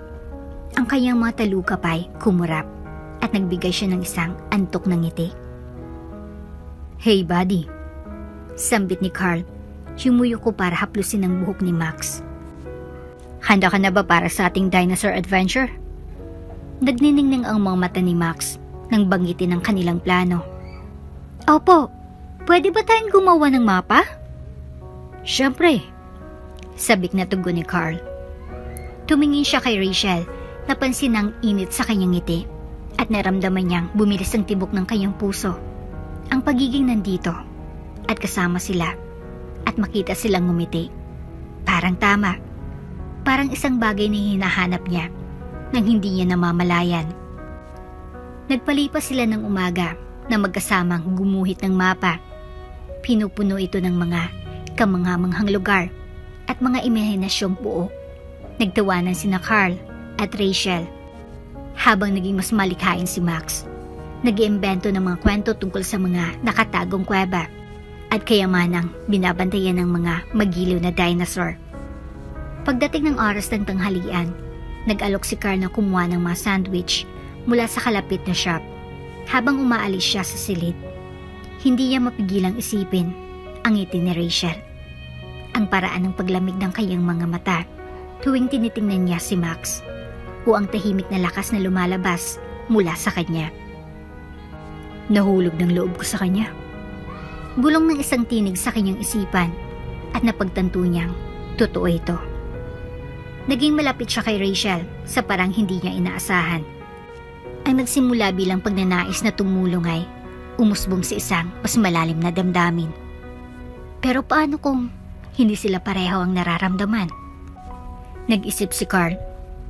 Ayaw niyang palalain ang sitwasyon, lalo na sa lahat ng pinagdaraanan niya. Ngunit, isang bahagi sa kanya ang hindi makapagpigil sa lumalaking koneksyon sa pagitan nila. Nang bumalik siya na may dalang tanghalian, kumain sila ng sabay. Nag-usap tungkol sa lahat mula sa kanilang mga paboritong alaala ng pagkabata hanggang sa mga nakakatawang kwento mula sa high school. Nabighani si Carl sa kanilang tawanan, mga kwento, at kung paano kumikislap ang mamata ni Rachel kapag pinag-uusapan nila ang maliliit na bagay na nagpapasaya sa kanila. Habang lumilipas ang oras, si Carl at Rachel ay nahulog sa isang madaling ritmo. Nagpapalitan ng pag-aalaga kay Max at pagtulong sa kanya, naggumuhit ng mas maraming mapa. Naramdaman ni Carl na parang nasa bahay siya kasama sila, na parang bahagi siya ng isang bagay na hindi niya alam na nawawala sa kanya. Maya-maya pa, nang makatulog si Max, si Carl at Rachel ay natagpuan ng kanilang mga sarili na tahimik na nakaupo sa tabi ng kanyang kama. Ang liwanag ng gabi ay nagbigay ng mainit na liwanag sa buong silid. Tumingin si Carl kay Rachel. Ang puso niya ay kumakabog habang nag-ipon ng lakas ng loob na magsalita. Rachel. Nagsimula si Carl. Ang boses ay nag-aalangan. Gusto ko lang sanang malaman mo na ang pagstay ko dito kasama ka at si Max ay mas mahalaga sa akin kaysa sa kaya kong ipahayag sa mga salita. Tumingin si Rachel sa kanya. Ang kanyang ekspresyon ay lumambot. Malaki rin ang kahulugan nito sa amin, Carl. Hindi ko alam kung paano namin malalampasan ito kung wala ka. Alam kong hindi pa tayo matagal na magkakilala. Patuloy niya. Nanginginig ang boses ngunit tapat. Pero nararamdaman ko ang connection sa pagitan natin. At ayaw ko matapos ito kapag lumabas ni si Max ng ospital. Ang tingin ni Rachel ay lumambot at isang malit na ngiti ang sumilay sa mga sulok ng kanyang malabi. Naramdaman ko rin iyon. Pag-amin nito, ang kanyang mga pisngi ay namumula. Natatakot lang akong magsalita. Ang buhay ko ay sobrang magulo at ayaw kong madamay ka pa. Si Carl ay lumapit at maingat na kinuha ang kamay ni Rachel. Hindi mo ako kailangang isipin kung anong pwedeng kinatnan ng pagpasok ko sa buhay niyong mag-ina. Gusto kong malaman mo na gusto kong ginagawa ko para sa inyong dalawa. Kung hayaan mo lang sana ako na patunayan ang sarili ko. Ang mga mata ni Rachel ay kumikislap sa damdamin at hinawakan din ang kamay ni Carl. Iba ka sa lahat, Carl. Hindi ko pa kailanman nakilala ang sinuman na kasing bait o kasing tapat mo. Pero ayaw kong madaliin ang mabagay o gumawa ng mapangako na hindi ko kayang tuparin. Tumango si Carl at nanawaan si Rachel. Ayaw ko ring magmadali ng kahit ano. Pero mahalaga ka sa akin, Rachel. At gusto kong makita kung saan ito papatungo. Tumingin si Rachel sa ibaba. Ang kanyang ekspresyon ay nag-iisip. Matagal na akong hindi nakakaramdam na may isang tao na pwede kong mapagkatiwalaan. Pero ikaw, pinaparamdam mo sa akin na ligtas ako. At iyon ay isang bagay na hindi ko inaasahan. Ngumiti si Carl. Ang puso niya ay pumintig sa mga sinabi ni Rachel. Kung ganun, pwede namang dahan-dahanin na muna natin. Sabi ni Carl ng malumanay. Bubusisiin natin ang lahat ng nais mong malaman ayon sa kailangan mo. Tumango si Rachel. Hawak pa rin ang kamay ng binata. May ningas ng pag-asa sa kanyang mga mata. Salamat, Carl. Salamat sa lahat. Umupo sila sa tahimik na pag-unawa. Isang pinagsasaluhang pag-unawa ang namutawi sa pagitan nila. Nakaramdam si Carl ng kapayapaan na hindi niya naranasan sa loob ng maraming taon. At alam niyang, ano man ang mangyari, na siyang nandyan para kay Rachel at Max. Para sa lahat ng mga pakikipagsapalaran na darating. At sa paglipas ng oras, magkasama silang umupo, tahimik na nangangarap ng isang hinaharap na puno ng posibilidad, ng tawanan, at marahil ng pag-ibig. Nang araw din yun ay inabiso na si Rachel ng doktor ni Max na maaari na silang umuwi dahil okay naman ang bata at hindi na bumalik pa ang lagnat. Handa na si Max na umalis sa ospital at ang araw ay puno ng halo ng pananabik at ginhawa. Inayos na ni Rachel ang kanilang mga gamit kasama si Carl sa kanyang tabi, tumutulong na ipunin ng mga laruan at gamit ni Max. Si Max ay halos sabik na sabik sa saya. Labis na natutuwa dahil pauwi na. Excited ka na bang matulog sa sarili mong kama mamaya? Tanong ni Carl habang nakangiti at nakatingin sa bata. Opo, tugon ni Max na may ngiti at may kasiyahan. Matutulog ako kasamang lahat ng mga kaibigan kong dinosaur. Dagdag pa ni Max. Tumawa si Rachel habang ginugulang buhok ng anak. At sigurado akong namiss ka nila nang kasing laki ng pagkakamiss mo sa kanila. Habang naglalakad sila sa pasilyo ng ospital, patungo sa labasan, bumagal ang mga hakbang ni Rachel. Napansin ni Carl ang kanyang tensyong ekspresyon at malapit niya siyang tanungin kung ayos lang siya nang makita niyang isang kilalang lalaki na nakatayo sa pasukan ng ospital. Ang lalaki ay matangkad, may uban na buhok at may aura ng otoridad na tila humihikbi ng atensyon. Ang kanyang suot ay walang kapintasan at may hawak siyang tungkod kahit na hindi naman niya ito kailangan para sa suporta. Lumaki ang mga mata ni Rachel at bahagyang pumuti ang kanyang mukha. Dad. Bumagsak ang puso ni Carl, naramdaman ang tensyon na nagmumula kay Rachel. Ito ang ama ni Rachel at batay sa kanyang reaksyon, malayo ang loob nila sa isa't isa at tila may lamat ang kanilang relasyon. Rachel, sambit ang lalaki. Ang boses nito ay mahinahon, ngunit may bahid ng pag-alala. Mabilis siyang tumingin kina Max at Carl. Ang kanyang ekspresyon ay hindi mabasa. Dumating ako agad nang malaman ko kung saan kayo mahanap. Ang tagal ko nang hinintay ang pagkakataong ito na makita ko kayong mag-ina. Sana tinawagan mo ako kahit minsan. Hindi ko gustong mag-alala kayo. Sagot ni Rachel. Ang tono niya ay nag-iingat. Okay na si Max ngayon at pauwi na kami. Ang tingin ng kanyang ama ay lumambot nang makita niya si Max. Nahawak ang kamay ni Carl. Bahagyang nag-aalinlangan sa estranghero sa harap niya. Max, apo. Natutuwa akong makita na mas mabuti ka na. Miss ko na kayo ng mami mo. Sambit nito, kahit na medyo formal ang tono ng boses. Tumingala si Max kay Carl, naguguluhan, at pagkatapos ay bumalik sa matandang lalaki. Hi, Lolo. Nagbagong posisyon ni Rachel. Mahigpit na hinawakan ng strap ng kanyang bag. Samantalang si Carl ay nararamdaman ang pag-igting na lumalagos sa pagitan nila. Naramdaman niya na may komplikadong kasaysayan dito. Isa na hindi pa niya lubos na nauunawaan. Gusto kong masiguro na lahat ay maayos. Patuloy ng ama ni Rachel. Ang tingin ay lumipat mula kay Rachel papunta kay Carl at pabalik muli. Alam mo na may mga yaman ng pamilya natin. Hindi na sana ito umabot sa ganito. Sa pagpasok ni Max sa ospital, Rachel. Tumigas ang panga ni Rachel at tumakbang siya pasulong. Ang tono niya ay mapaghiganti. Okay lang ako, Dad. Nagawa namin ng walang anumang dagok ang lahat. At salamat kay Carl. Sa totoo lang. Dagdag ni Rachel na nagbigay kay Carl ng mapagpasalamat na tingin. Nandyan siya para sa amin sa bawat oras ng nilagi namin dito sa ospital. Bahagyang kumurap ang mga mata ng kanyang ama habang sinusuri nito si Carl. Ganun ba? At sino ka naman? Tumayo si Carl ng kaunti ng tuwid. Naramdaman ang bigat ng pagsisiyasat ng mas nakakatandang lalaki.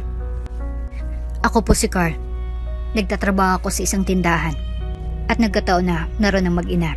Kaya ako po sila nakilala at natulungan. Paliwanag ni Carl, sinisikap na panatiling magalang ang tono sa kabila ng tensyon. Tumangon ng bahagya ang ama ni Rachel, ngunit hindi agad sumagot. Sa halip, bumalik siya kay Rachel. Rachel, mas mabuti sana kung nakipag-usap ka sa akin. Walang dahilan para mangailangan ka ng tulong para kay Max. Maaari kitang tulungan at bigyan ng maayos na tirahan. Okay na kami, Dad. Okay na si Max. Kinaya namin at kakayanin pa. Kaya kong ibigay ang lahat ng pangangailangan ng anak ko.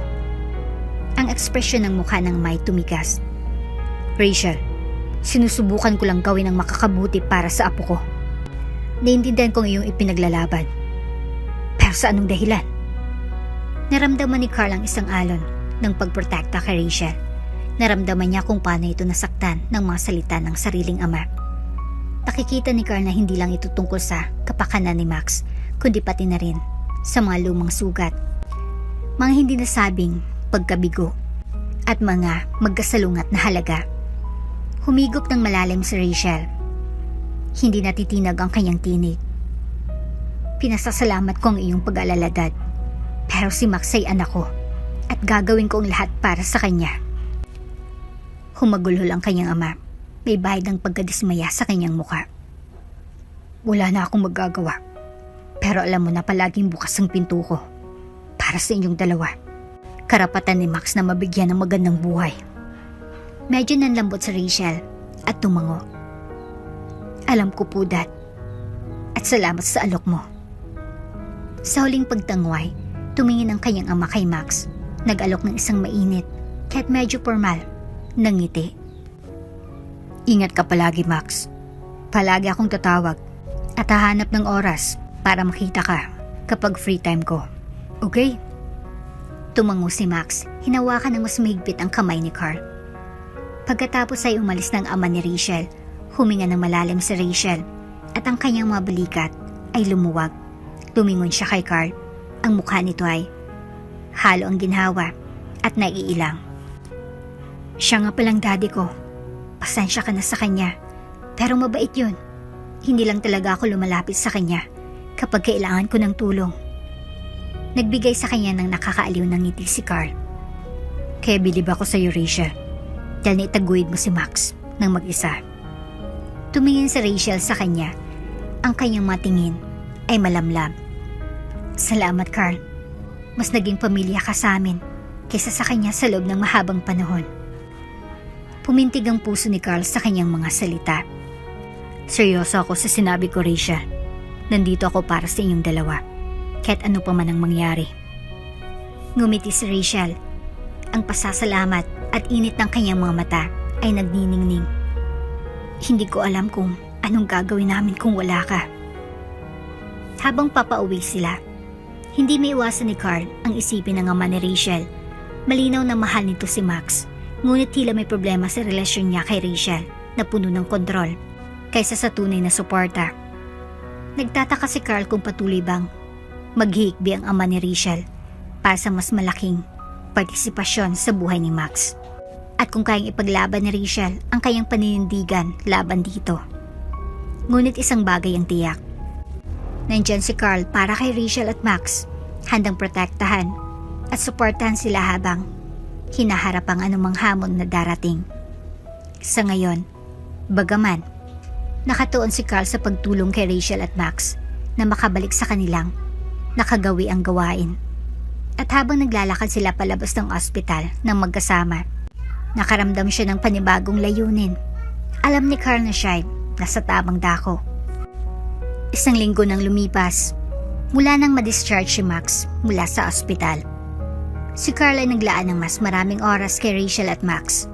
Tinutulungan silang makabalik sa kanilang dating gawi. Madalas silang magkasama sa pagkain, mga lakad sa parke, at kahit sa mga masayang movie nights. Ngunit sa kabila ng kaligayahang natagpuan nila ng magkasama, may ulap na nagbabadya sa abot tanaw sa anyo ng ama ni Rachel, si Mr. Leon Cruz. Isang gabi, dumating si Carl sa apartment ni Rachel na may ilang bag ng grocery at planong surpresahin ng mag-ina ng hapunan. Kakatok na siya ng pinto nang marinig niya ang mga boses mula sa loob. Isa sa mga ito ay hindi pamilyar ngunit tiyak niyang may kapangyarihan ito. Natigilan siya. Nakapatong ang kamay sa pinto at nakikinig. Rachel. Sambit ng isang boses, lalaking-lalaki at tila mataas ang tono. Bakit hinayaan mong lumapit ang isang estranghero sa apo ko? Hindi niyo pa siya lubos na kilala. Dad, hindi estranghero si Carl. Tugon ni Rachel na tila naiinis. Nandyan siya para sa amin at wala nang iba.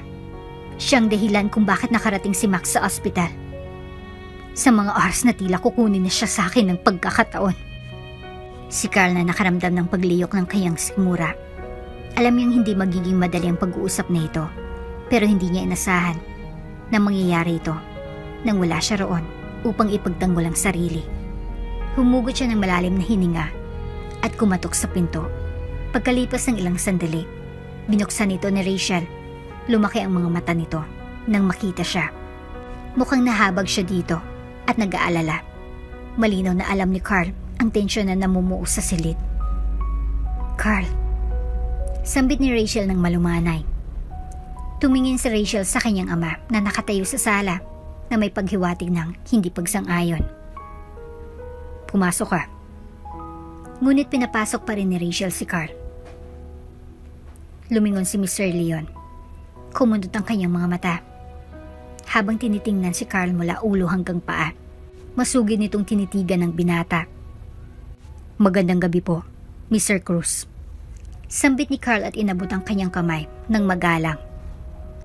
Masaya po akong makita kayong muli. Tinanggap naman ni Mr. Leon ang kamay ni Carl at mahigpit ang kanyang pagkakahawak. Ikaw si Carl, ang binatang tumulong sa aking anak at sa aking apo. Tama po kayo. Tugon ni Carl. Itinaas ni Mr. Leon ang kilay, halatang hindi impressed. At ano nga bang kwalifikasyon mo para makialam sa kanilang buhay? Ikaw ba'y doktor? Isang tagapayo? Isang guro? Nagibang timpla ni Mr. Leon. Itinuwid ni Carl ang kanyang mabalikat at hinarap ang tingin ni Mr. Leon nang may tahimik na kumpiyansa. Hindi po, Mr. Leon. Wala akong alinman sa mga iyon. Pero isa akong kaibigan at ako ay isang tao na labis na nagmamalasakit sa aking mag-ina. Nagkagat labis si Mr. Leon. Ang pag-aalaga ay isang bagay na nangangailangan ng katatagan. Ang anak kong babae at apo ko ay hindi kailangan ng kaibigan. Kailangan nila ng tunay at konkretong suporta. Si Rachel ay malinaw na gustong gawin ang mabagay sa sarili niyang paraan. Pero ang pagdadala ng isang tao na tulad mo, Carl, sa buhay ni Max ay wala akong tiwala. Pamula ang mukha ni Rachel sa galit. Dad, sa tingin ko ay hindi mo naiintindihan. Si Carl ay palaging nariyan para sa amin. Mas marami na siyang nagawa para kay Max at sa akin kaysa sa sinuman. Rachel, sabi ni Mr. Leon, ang tono niya ay matalim. Pinalalaki mo si Max sa isang hindi matatag na kapaligiran. Sinusubukan kong ibigay sa iyo ang lahat ng pangangailangan mo para mapadali ang mga bagay para sa inyo. Pero tinanggihan mo. At ngayon, umaasa ka sa lalaking ito? Sa lalaking ito na sa halip na sa sarili mong pamilya. Naramdaman ni Carl na uminit ang kanyang ulo, pero huminga siya ng malalim. Determinado na manatiling kalmado. Mawalang galang na po, Mr. Leon. Pero mahalaga po sa akin sina Rachel at Max. At wala akong balak na umiwas kung yun ang inyong nais. Ang pagiging makatao ay hindi lang tungkol sa pera o yaman. Ito ay tungkol sa mga taong nandyan kapag kinakailangan. Si Mr. Leon ay humalakhak. Ang punto ko ay nangangahulugan na hindi mo sila kayang alagaan.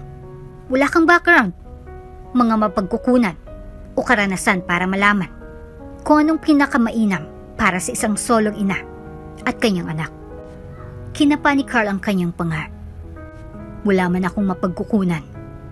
Alam kong anong ibig sabihin ng nandyan para sa isang tao at ng pagiging maasahan.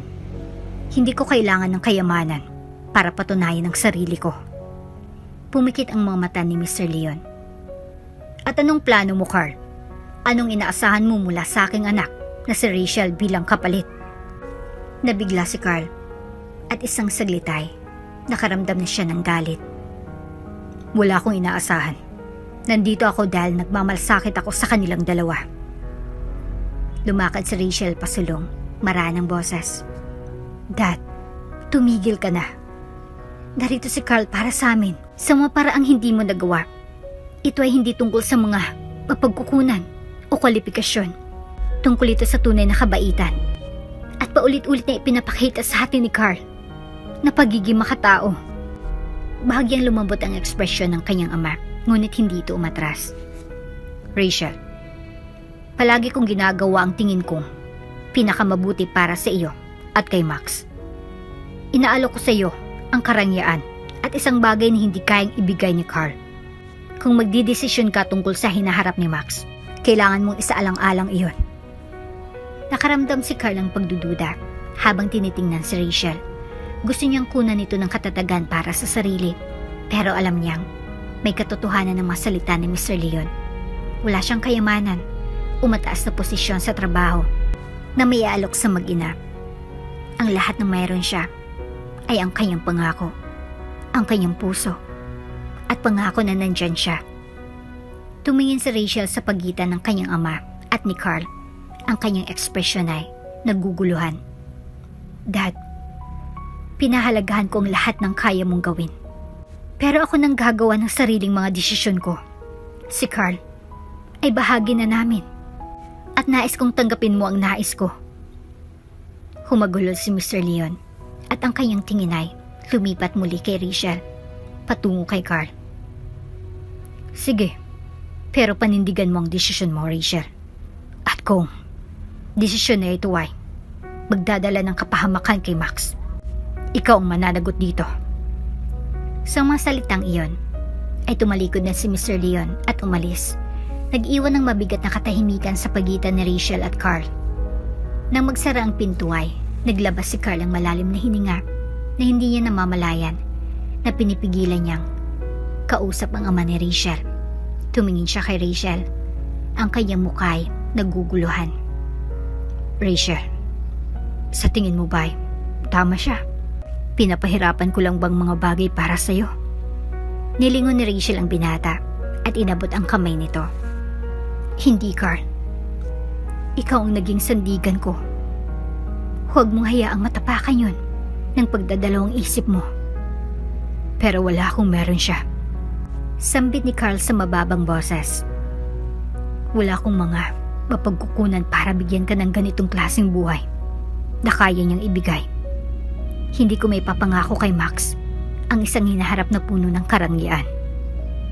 Lumambot ang ekspresyon ni Rachel at hinawakan niyang kamay ni Carl ng mahigpit. Binigyan mo kami ng isang bagay na hindi kayang bilhin ng pera. Carl, binigyan mo kami ng pagmamahal, suporta, at kabaitan. Iyan ay mas mahalaga sa akin kaysa sa kahit anong may alok ng aking ama. Tumingin si Carl sa mga mata ni Rachel. Nakita niyang sinseridad doon at naramdaman niyang unti-unting naalis ang kanyang mga pagdududa. Gusto ko lang na hindi ako maging dahilan bakit kayo nagkakaroon ng hindi pagkakaintindihan ng daddy mo. Si Rachel ay bumuntong hininga at sumuliyap sa pinto. Palagi kami nagkakaroon ng hindi pagkakaintindihan ng aking ama. Akala niyang perang solusyon sa lahat, pero hindi yung klaseng buhay na gusto ko para kay Max. Gusto kong lumaki siya na alam niya na mas mahalagang pag-ibig at katapatan kaysa sa kayamanan. Naramdaman ni Carl na parang napuno ng emosyon ang kanyang puso. Napagtanto niya kung gaano kalalim na nagmamalsakit si Rachel sa kanya. Rachel, wala man akong yaman na kasing dami ng yaman ng daddy mo. Pero ibibigay ko sa iyo lahat ng meron ako. At susuportahan kita kahit ano pa man ang mangyari. Ngumiti si Rachel at kumikislap ang mga mata. Iyan lang ang kailangan ko, Carl. Alam kong nandito ka para sa amin. Nagyakapan silang dalawa. Isang bagong determinasyon ang nagpapatibay sa kanilang ugnayan. Alam nilang hindi magiging madali ang pagdadaanan nila. Ang presensya ni Mr. Leon sa kanilang buhay ay patuloy na magbabalot ng anino. Ngunit si Carl at Rachel ay determinado na hanapin ang anumang hamon na dumating sa kanilang landas. Na magkasama, at habang magkasama silang yakap sa katahimikan ng kanyang apartment, alam ni Carl ang kanyang lugar ay sa tabi niya, kahit ano pang mangyari. Lumipas ang mga buwan at unti-unting nahulog ang kanilang buhay sa isang komportabling ritmo. Patuloy na nandyan si Carl para kay Rachel at Max. Ang kanyang pagmamahal at debosyon ay hindi nagbabago.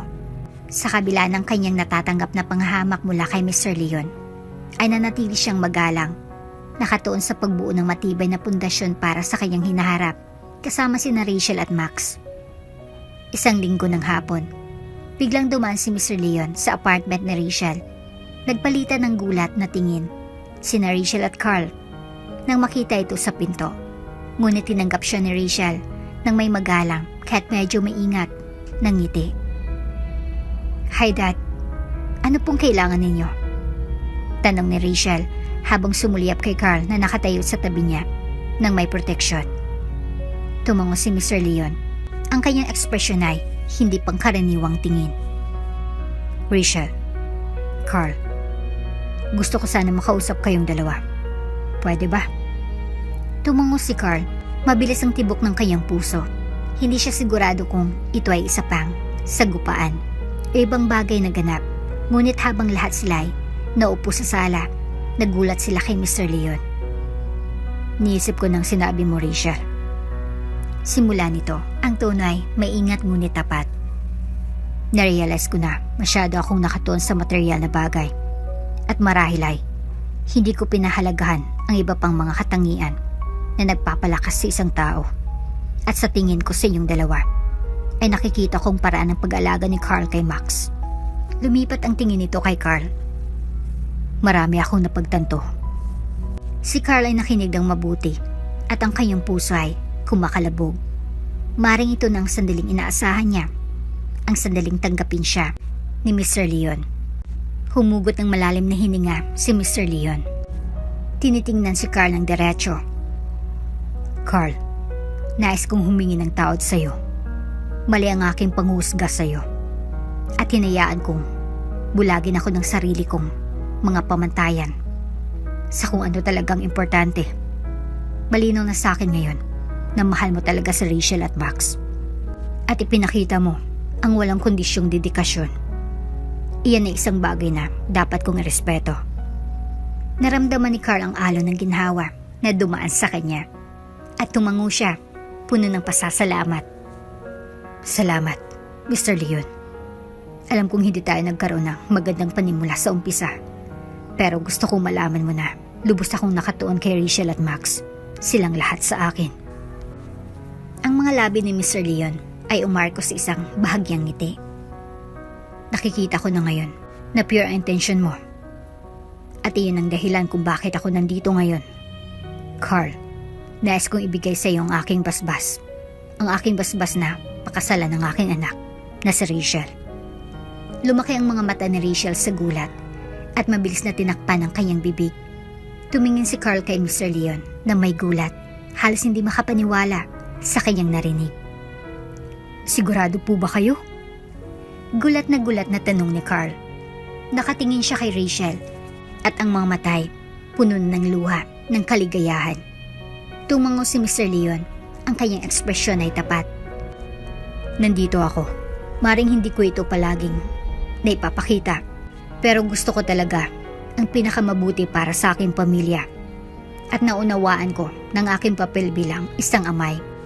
Suportahan ang kaligayahan ni Rachel. Kung ikaw nagpapasaya sa kanya, handa akong tanggapin ka ayon sa kanyang kagustuhan. Lumapit si Rachel, hinawakan ng mahigpit ang kamay ng ama.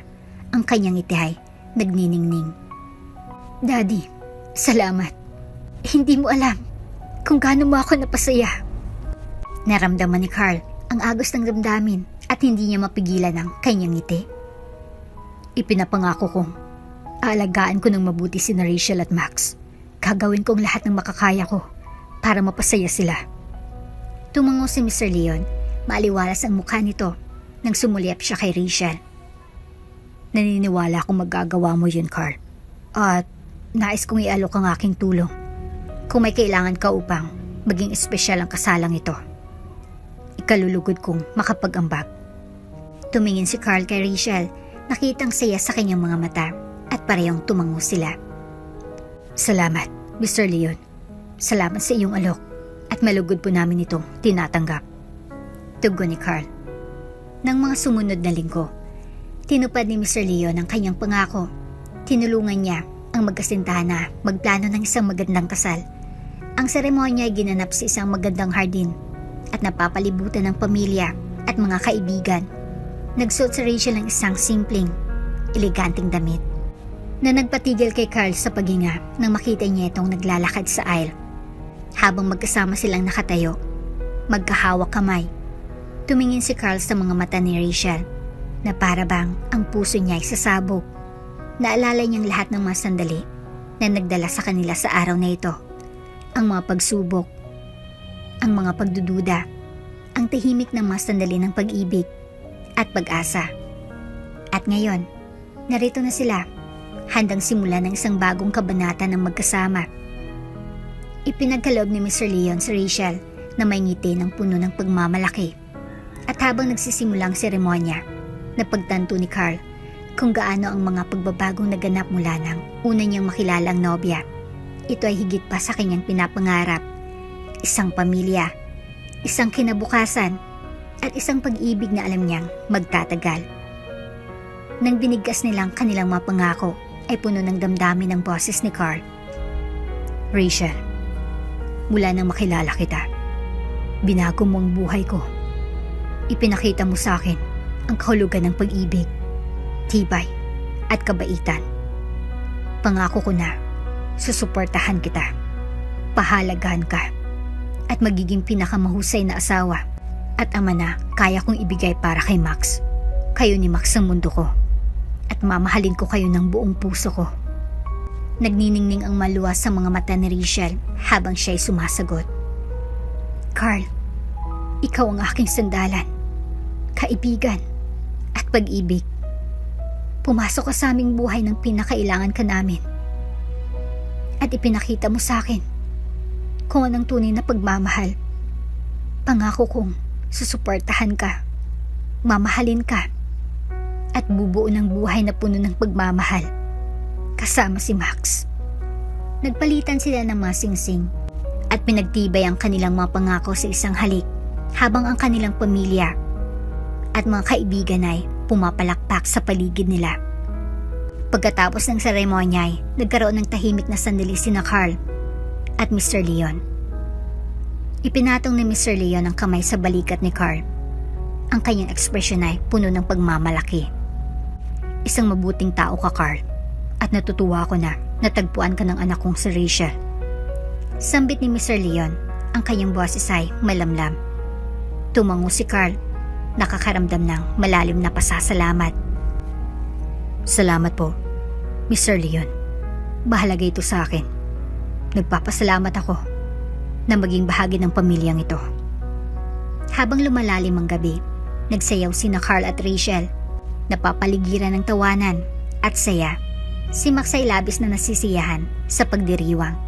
Tumakbo siya kasama ang kanyang mga kaibigan at sumayaw sa dance floor habang pinapanood ang kanyang pamilya na magkakasama. Nakaramdam si Carl ng malalim na kasiyahan. Ito ang kanilang bagong simula, isang buhay na puno ng pag-ibig, tawanan, at pangako ng napakaraming alaala na hanggang sa hinaharap. At alam ni Carl, nang walang pagdududa, na sa wakas ay natagpuan niya na ang kanyang panghabang buhay na tahanan kasama sina Rachel at Max. At dito na nga po nagtatapos ang ating kwento. Hanggang sa muli. Shoutout nga pala kay Liliano Bebe. Ang sabi niya, "Thanks Ate Jane for the new upload." Maraming salamat! Kung bago ka pa lang sa channel neto, ibang kwento ni Ate Jane, istorya mo, ikwento ko. Huwag kalimutang pindutin ang notification bell at subscribe button.